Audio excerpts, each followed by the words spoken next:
I created both All-Star teams in MLB The Show, and today we're going to find out if they can win a World Series. We're going to put each team in franchise, using the Mariners for the AL and the Braves for the NL, and hopefully see them compete to win it all at the end of the year. Now, this may seem very easy, and it absolutely is, so we're going to add some challenges. Both teams must have an MVP winner, must win 116 games, and both teams have to make the World Series. It was opening day, and the AL was basically guaranteed a win with Ohtani on the mound, so you can imagine how shocked I was when he got absolutely blown up. This was the worst possible start to our season, but our offense was absolutely insane as Yandy Diaz drove in our first run. We had cut Cleveland's lead to just 4 runs, but unfortunately we stranded 2 runners to end our rally. This would prove to be a huge problem as Jose Ramirez's clutch RBI single would have tied the game, but instead, one of our God squads was off to a bad start. However, the same could not be said for the National League as they were dominant to start the year, so it's time to introduce another challenge. Both All-Star teams break the 26-man roster limit, so we gave our extra players to the other teams in our division, and we gave them huge stat increases. Now Atlanta had to face off against a supercharged Bryce Elder, but clearly it didn't matter too much as Arenado tied the game with this deep drive. Then in the same inning, Elder made a mistake, leaving the slider over the plate to give Luis Arraez an easy double and another win for the National League. Seattle needed to get their season back on track if they wanted to win 116 games, and this win against Toronto moved them to 8-4. The National League All-Stars were looking for a sweep in extras against the Mets. However, there was a huge problem as we had to face supercharged Austin Riley, who launched this one into the left center gap to call game. That was a really tough loss, but thankfully this team's high-powered offense kept them on pace for 116 wins, and the AL team was hitting even better with room for improvement. They were gaining momentum with 5 straight wins to start May, but were looking to sweep Houston. Jose Ramirez was mashing for us, and he continued his hot streak, driving this one out to center. Ohtani led our team in home runs and had a chance to win the game, carrying this one the other way, back to the wall, but it was caught and the win streak was over. It was finally time for our 2 squads to meet up, and this game didn't disappoint as Adley Rutschman watched this absolute no-doubter break the tie. Then in the 4th inning, the AL really started breaking through Corbin Burns as runners were at the corners. This put Rutschman back up, and he decided to have a crazy game, taking advantage of this terrible pitch and clearing the bases with a beautiful double. However, it was a great day to be a catcher because Sean Murphy got in on the action,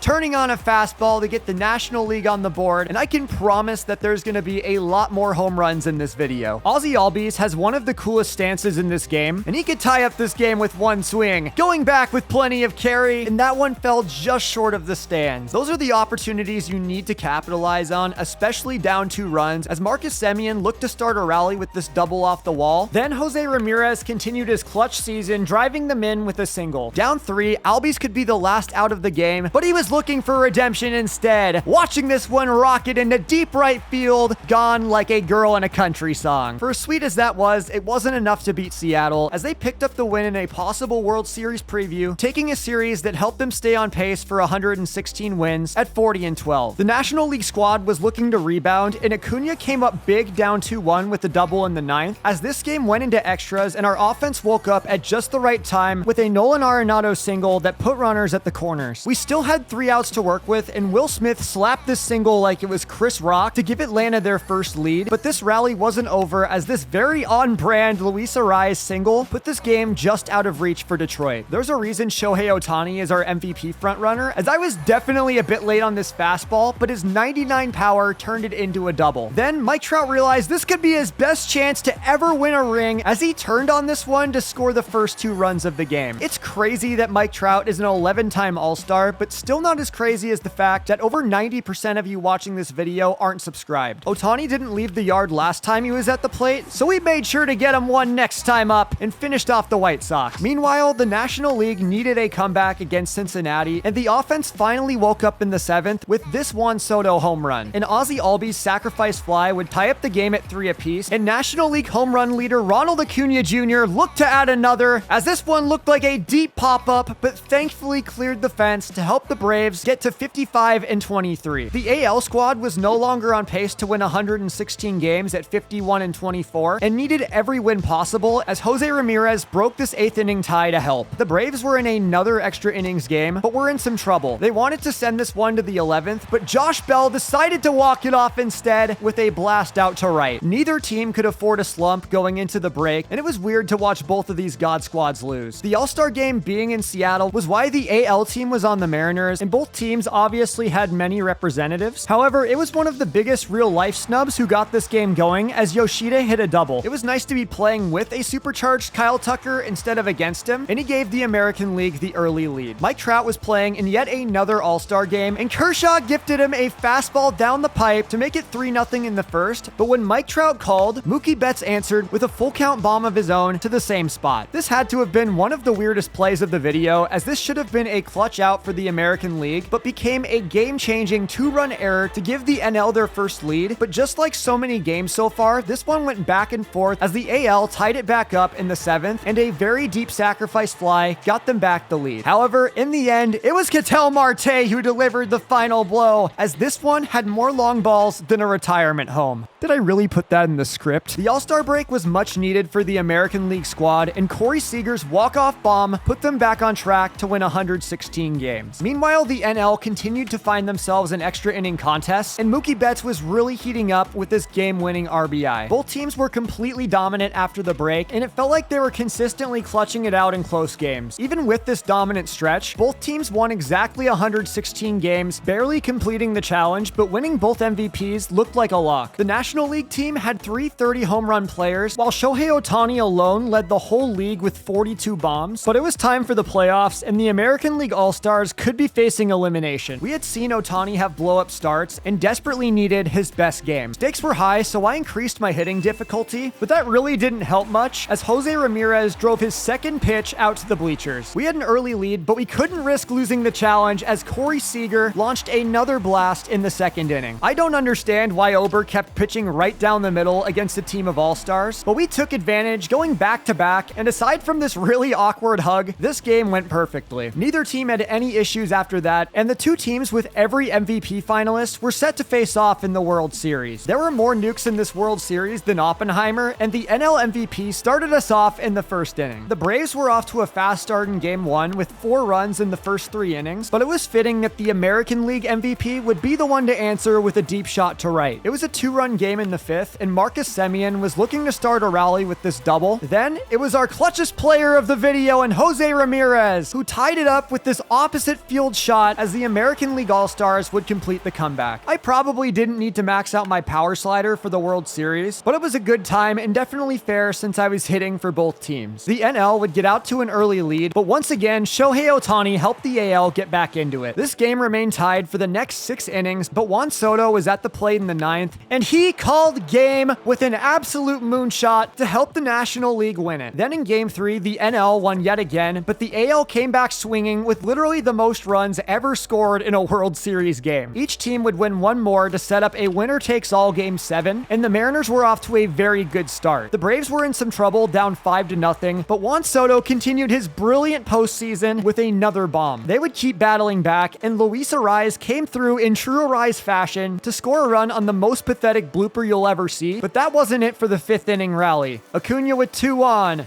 Swung on and absolutely hammered. Watching it in the stadium lights as the National League All-Stars take the lead. Unfortunately for them, however, Aaron Judge hit this ball so hard that the game gave me a camera angle I had literally never seen just to show the team's reaction. But then, Juan Soto wanted to add another blast to his day, going for World Series MVP in this one, and he very well might get it if they hold on. However, we learned that pitching doesn't exist, and Jose Ramirez came up clutch yet again, tying it up in the 8th. And then Aaron Judge wanted to put his name in for World Series MVP, one-upping Juan Soto with a 3-run shot. And finally, this was the one that sealed the World Series for the American League All-Stars. Aw man, look at Mike Trout. He wanted a ring so bad.